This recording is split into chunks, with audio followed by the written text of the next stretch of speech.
Bienvenidas estudiantes de grado octavo a la videoclase del día de hoy. Las invito a iniciar con una oración, la de Santo Tomás de Aquino para antes del estudio. Oh Creador inefable, tú que eres la verdadera fuente de luz y el verdadero principio de sabiduría, dígnate infundir en las tinieblas de mi entendimiento un rayo de tu claridad, apartando de mí la doble oscuridad en que he nacido, el pecado y la ignorancia. Tú que haces elocuente la lengua de los niños, instruye mi lengua e infunde en mis labios la gracia de tu bendición. Dame agudeza para entender, capacidad para asimilar, método y facilidad para aprender y enseñar, y gracia copiosa para hablar. Dame acierto al empezar, dirección al progresar y perfección al acabar. Tú que eres verdadero Dios y hombre, que vives y reinas por los siglos de los siglos. Amén. En el nombre del Padre, del Hijo, del Espíritu Santo. Amén. Bien, tenemos en este tablerito un esquema de la clase video de hoy. Aquí aparece una flechita con unos círculos. Esta flecha es un breve recuento de la temática del segundo periodo que nos introduce en la temática del tercer periodo, que es el enfoque cristológico. Por tanto, vamos a estudiar la persona de Jesús. Y específicamente vamos a ver hoy el contexto geográfico en que nace Jesús, el contexto político, religioso y socioeconómico. Este cuadrito pone de relieve la misión que trae Jesús al venir a la tierra y vivir con nosotros. Entonces, iniciamos. El breve recuento de la temática del segundo periodo inicia con la formación del pueblo de Israel, formación del pueblo de Israel que inicia con Abraham. Y que este pueblo de Israel se sobrepone a todas las convicciones politeístas que hay en su entorno y deciden creer en el Dios de Abraham y deciden ser monoteístas, a pesar de la presión de los grupos de los pueblos vecinos. Este pueblo de Israel, su principal característica es que tiene una alianza, la alianza que Dios ha hecho con su pueblo, que consiste en que Él le dice: yo seré su Dios y ustedes serán mi pueblo, pero está por medio la ley, las tablas de la ley, los 10 mandamientos que le ha dado Dios a Moisés en el monte Sinaí, que los israelitas deben cumplir fielmente. Se le presentaron muchas dificultades, vemos ahora las dificultades, se le presentaron muchas dificultades al pueblo de Israel para llevar a cabo esa promesa. Sin embargo, Dios suscita en el pueblo unas personas que les ayuden, que los guíen, unos líderes. Ellos son los patriarcas, los jueces, los liberadores, los reyes, los profetas, ¿sí? Y a pesar de esto, pues vemos que el reino de Israel se divide, los israelitas se dividen. Los 3 primeros reyes de Israel vemos aquí en la temática del segundo periodo que los 3 primeros reyes fueron Saúl, David y Salomón, pero en el cuarto rey de Israel, que es el hijo de Salomón, Roboam, se divide el reino. Recordemos que fue por el tema de los impuestos. Se dividieron en 2, el reino del sur y el reino del norte. El reino del norte con capital Samaria y el reino del sur con Judea con capital Jerusalén. Pero estos 2 pueblos, tanto el reino del norte como el reino del sur, también incumplieron la alianza. Fueron pueblos donde fueron infieles a Dios, cometieron pecados de idolatría, pecados de homicidios, de robo, de adulterio, de corrupción, toda clase de pecados. Incumplieron definitivamente los 10 mandamientos. ¿qué hace Dios al ver su pueblo escogido, dividido y incumpliendo todos los mandamientos? Dios intensifica la actividad de los profetas. Entonces vemos cómo los profetas llaman a la conversión, cómo persuaden a las personas de que deben cambiar, de que vienen castigos, de que vienen las consecuencias negativas de estos pecados. Les traen mensajes de Dios, mensajes que van a ser realidad a futuro, que son las profecías. Algunos israelitas escuchan y hacen caso, otros no. Así tenemos, por ejemplo, el caso de Sodoma y Gomorra y el caso de Nínive, 3 ciudades. En el caso de Nínive va el profeta Jonás, es enviado por Dios para que llame la atención a los ninivitas porque están en corrupción y un cúmulo de pecados aterrador. Los ninivitas hacen caso, ofrecen ayuno, oración, se arrepienten, deciden definitivamente cambiar de vida, convertirse. Entonces, Nínive no fue destruida porque Dios le había advertido a través de los profetas. Si no se convierten, serán destruidas. Nínive no fue destruida, pero Sodoma y Gomorra también Dios envía profetas, también los persuade, los anima, los llama a la conversión, pero ellas no hacen caso. Luego Sodoma y Gomorra fueron destruidas. Bueno, otra actividad importante que hacen los profetas, como yo lo dije antes, es dar profecías. Entre esas profecías, recordemos que hubo 4 profetas mayores y 12 profetas menores. Entre esos profetas, Isaías, por ejemplo, Malaquías, profetizaban que Dios iba a mandar a su pueblo un Mesías, un Salvador, que iba a venir el Hijo de Dios, que es el mismo Jesús o Jesucristo, que iba a venir para salvar al pueblo, para redimirlo. Y todos esperaban con ansias ese Mesías. Efectivamente, las profecías se cumplieron. Miremos rápidamente cómo decía la profecía de Isaías. Decía, mira, la Virgen está embarazada, dará a luz un hijo que se llamará Emanuel, que significa Dios con nosotros.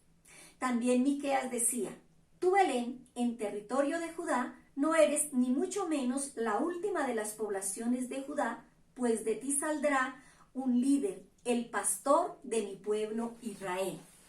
Entonces, fíjese que en estas profecías, tanto Isaías como Miqueas nos hablan de que van a ser de una mujer virgen. Y nos dice dónde van a ser. Nos dice que van a ser en Belén de Judá. Y todos sabemos que esta región, Belén de Judá, pertenece pues al país de Israel, queda en el continente asiático, ¿no? Entonces, el contexto geográfico donde nace Jesús, donde nace el Salvador, es en Belén, región de Judea, país de Israel, continente asiático. Bien, vamos a mirar entonces cómo fue el contexto político en que nace Jesús. Cuando nace Jesús, Israel, miramos que Israel está dividido en 3 regiones, ¿no es cierto? Está dividido en Judea, Samaria y Galilea. ¿Por qué está dividido en 3 regiones? Porque en este momento los romanos están dominando todo este país de Israel. Estos pueblos, el reino del norte y el reino del sur, cuando se dividió en el reinado de Roboam, fueron invadidos. El reino del norte fueron invadidos por los asirios y el reino del sur por los babilónicos. Y luego Roma ejerce su hegemonía, su poderío, y el emperador romano envía al rey Herodes para que gobierne Judea. Pero el rey Herodes era un hombre muy hábil, muy ambicioso de gobernar más regiones. Logró no solamente gobernar Judea, sino Samaria, Galilea, Perea, Idumea, otras regiones. Entonces vemos que está reinando Herodes. Este río que vemos acá es el río Jordán. Aquí el lago de Galilea, que nos refiere la Biblia, tantos episodios. Y Entonces miramos que Herodes está designado por el poder romano, por el emperador, para gobernar esta región. Pero, ¿qué nos cuenta la historia de Herodes? Nos dice que Herodes es un hombre muy ambicioso para obtener poder y dinero. Tanto llega su celo por el poder y la ambición por el dinero, que cuando comienza en Judea a escucharse que se va a cumplir la profecía de que van a ser el Salvador, que van a ser el Rey de Reyes, el Rey de los judíos, el Hijo de Dios, él siente angustia porque él piensa que este niño va a crecer y le va a usurpar su poder. Y él no quiere perder su poder, él no quiere perder su hegemonía sobre estas regiones. Entonces, todos recordamos tal vez que él se encuentra con los Reyes Magos que le dicen esta noticia. Ellos van a adorar al niño, van a adorar un niño que nace, que es el Rey de los judíos, que es el Salvador del mundo. Entonces Herodes les dice que él también desea adorarlo, que cuando ellos encuentren a ese niño se devuelvan y le comenten. Pero los Reyes Magos van, visitan al niño, le dan sus ofrendas, pero luego no le dan la noticia a Herodes porque son avisados por un mensaje de Dios que les dice que no es conveniente que le comenten a Herodes. Entonces Herodes utiliza su plan B, que es decretar la muerte de los niños menores de 2 años para que este niño Jesús caiga ahí, en estos niños que él envía matar a manos de los soldados romanos. Lógicamente Jesús no cae en manos de Herodes porque un ángel se le aparece a San José y le dice que debe huir a Egipto porque Herodes quiere matar al niño. Entonces San José toma a la Virgen al niño y se van para Egipto. Allá duran en Egipto hasta que muere Herodes. Cuando muere Herodes, vuelve a aparecer un ángel y le dice a José que ya puede regresar.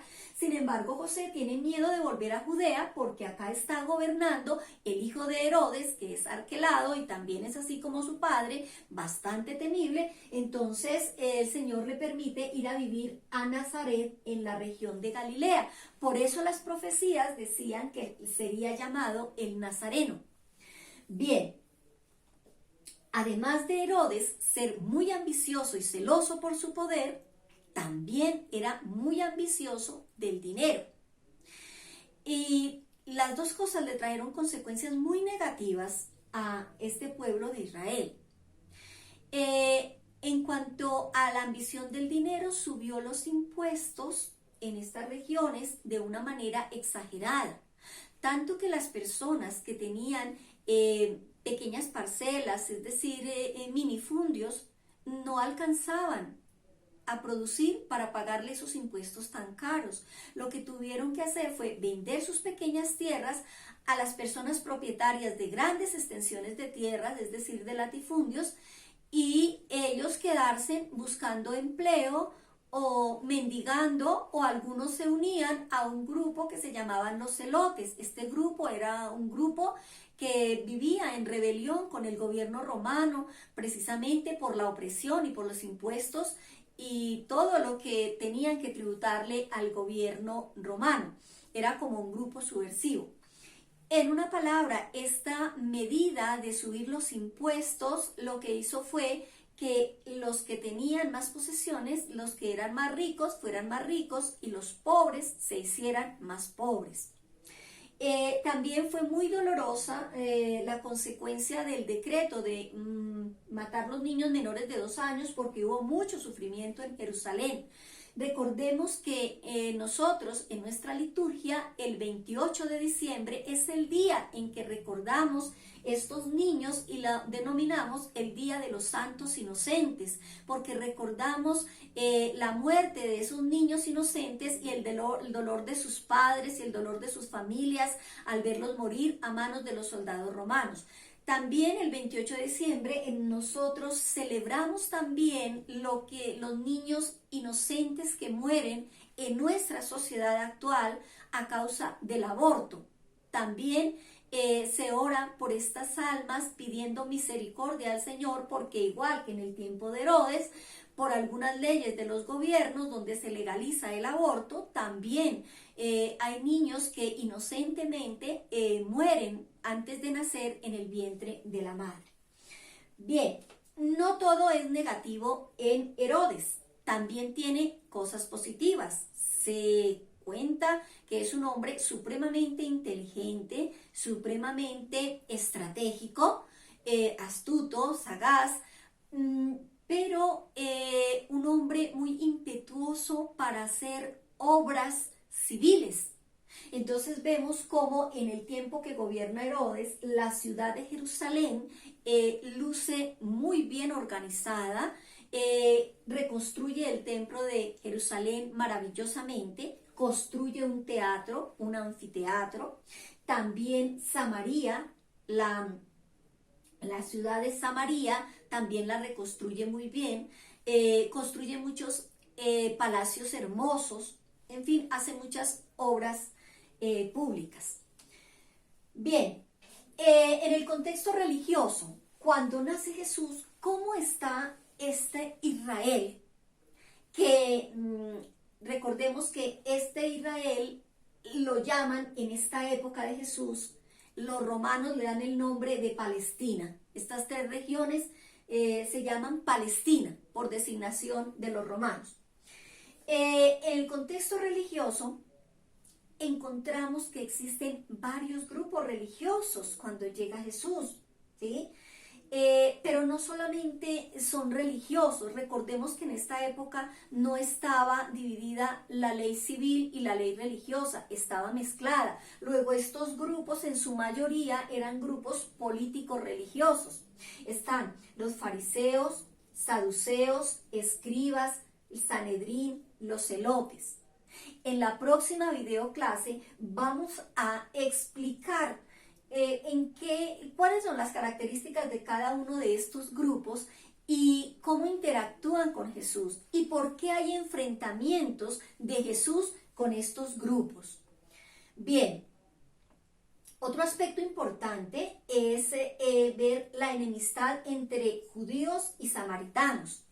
Vemos que era una enemistad de ellos de tiempos atrás, desde cuando se dividió Israel en el reino del norte y reino del sur. Esa división generó que ellos andaban en riñas y los de Samaria no reconocían, despreciaban el culto que se hacía en Jerusalén. Recordemos que en el templo de Jerusalén estaba el Arca de la Alianza, que es un tesoro sagrado para los israelitas. Entonces ellos quedaron sin ese tesoro, construyeron sus propios templos, pero en retaliación tal vez despreciaban el culto que hacían los del reino de Judá en Jerusalén.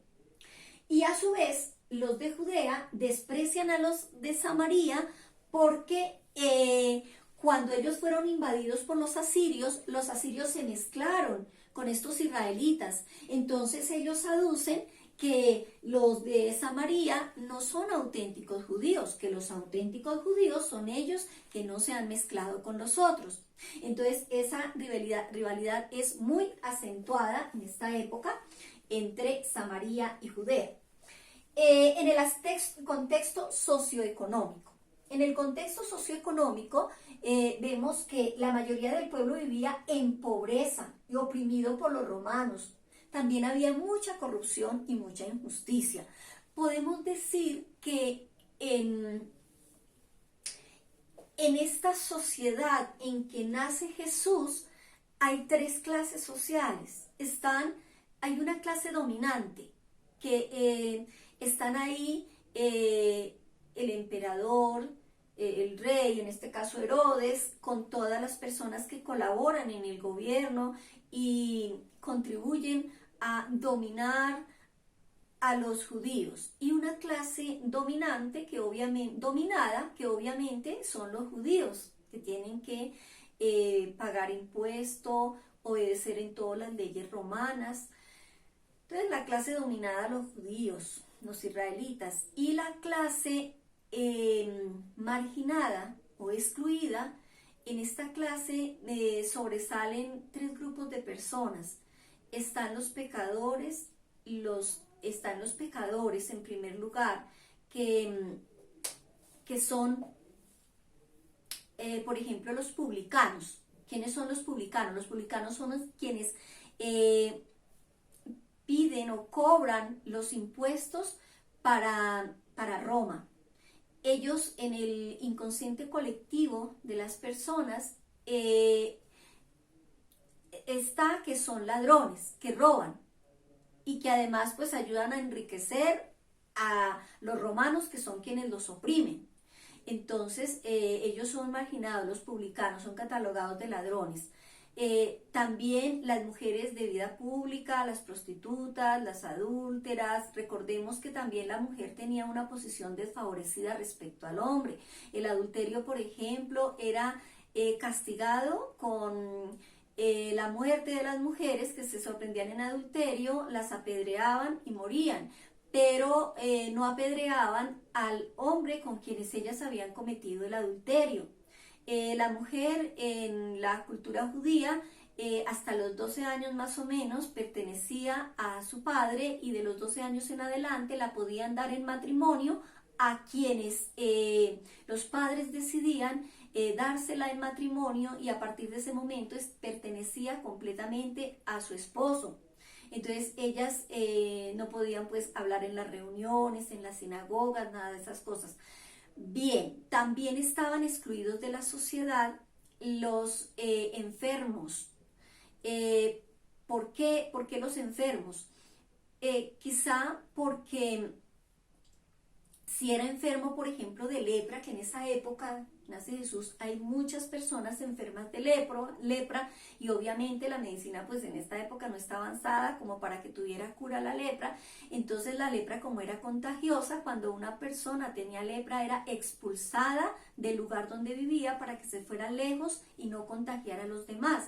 Tanto la lepra como otras enfermedades, hasta limitaciones físicas como ser ciego, ser cojo, qué sé yo, ser paralítico, eran consideradas estas enfermedades como un castigo de Dios, como que Dios castigaba a esas personas tanto por sus pecados como por los pecados de sus generaciones pasadas. Entonces, como seguramente en su concepción de Dios era un Dios que castigaba al pecador con grande drasticidad, entonces ellos también despreciaban a los enfermos y a los pecadores, pero también despreciaban a los pobres. Los pobres también eran excluidos, los mendigos, los que no tenían nada, los desposeídos eran también marginados y excluidos, porque también se consideraba que eran personas no bendecidas por Dios, que Dios no las amaba, por eso no tenían prosperidad. Entonces eran las tres clases de personas excluidas de la sociedad. Bueno, en este cuadrito resaltamos la misión de Jesús, ¿sí? Jesús no vino a conquistar el reino de este mundo, como lo pensaba Herodes, ¿no? Porque él dice que él vino a servir y no a ser servido. Es bastante opuesto a los reinados del mundo. En el reinado del mundo, el rey vive en un palacio, es suntuoso, come manjares, tiene súbditos, tiene servidores, ordena, obedece, pero el reino de los cielos que nos viene a enseñar Jesús es completamente antagónico.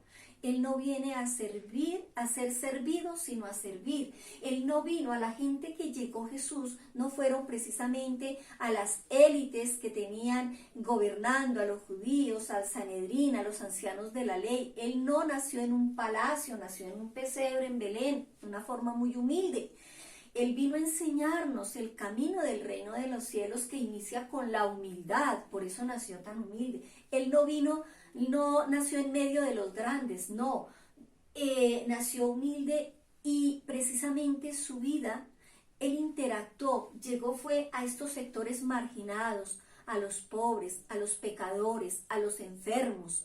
Y entonces él dice que más o menos su misión, dice, vine vino a anunciar la buena nueva a los pobres, a proclamar la liberación a los cautivos, a dar vista a los ciegos y a liberar a los oprimidos, ¿sí? Cuando él habla, por ejemplo, de dar la buena nueva a los pobres, si bien es cierto, le dolían los pobres materialmente, también él habla de los pobres espiritualmente, de aquellos que se sienten pobres de Dios, que necesitan de Dios, que claman a Dios por su conversión, por dejar sus pecados. Y en contraposición a los soberbios, que son aquellos que se sienten que no necesitan de Dios, que todo lo hacen bien, que están definitivamente perfectamente bien con Dios, y si necesitan a Dios, lo necesitan de pronto para llamarlo a que le colabore en sus proyectos, en sus planes que tienen. Entonces, viene él en esos dos sentidos, la pobreza material y la pobreza espiritual especialmente. Lo mismo dice, viene a dar vista a los ciegos, ¿sí? Si bien es cierto, Jesús, en su poder de Dios, obró muchos milagros, entre esos dio vista a personas que sufrían de ceguera, también él, la vista que viene a dar es la visión espiritual, es decir, él viene a quitar la ceguera espiritual, ¿sí? Por ejemplo, en personas que estaban padeciendo las consecuencias de sus pecados, oprimidas por el pecado, y al encuentro con Jesús transforman su vida y entonces comienzan a vivir en la plenitud de los hijos de Dios. Entonces también viene a quitar la ceguera espiritual, la ignorancia respecto al conocimiento de Dios. Sí, lo mismo a liberar a los oprimidos por el mal. Lo mismo, si también Jesús en sus milagros que están registrados en la Biblia, vemos que Él libera a muchas personas endemoniadas, también viene a traer esa libertad del espíritu que le permite discernir el bien del mal y optar por Dios, optar por el bien. Entonces no solamente viene a liberar físicamente del espíritu maligno poseído en una persona, sino también de ese espíritu que está condicionado por la ignorancia del conocimiento de Dios, por una voluntad determinada a lo malo, que al encuentro con Jesús se transforma y comienza a caminar hacia Dios y comienza a vivir, ya no oprimido bajo sus pecados, las consecuencias de sus pecados, sino que viene a vivir en la libertad de los hijos de Dios. Entonces, esa más o menos es la misión que trae Jesús, buscar el reino, implantar el reino de los cielos. Bien, hasta aquí esta video clase. Como les anuncié hace un momento, en la próxima video clase vamos a ver específicamente este contexto religioso para entender un poquito más toda la vida de Jesús, que interactuó con una sociedad, que impactó, transformó la sociedad. Entonces, por hoy dejamos hasta ahí. Muchas gracias y Dios las bendiga.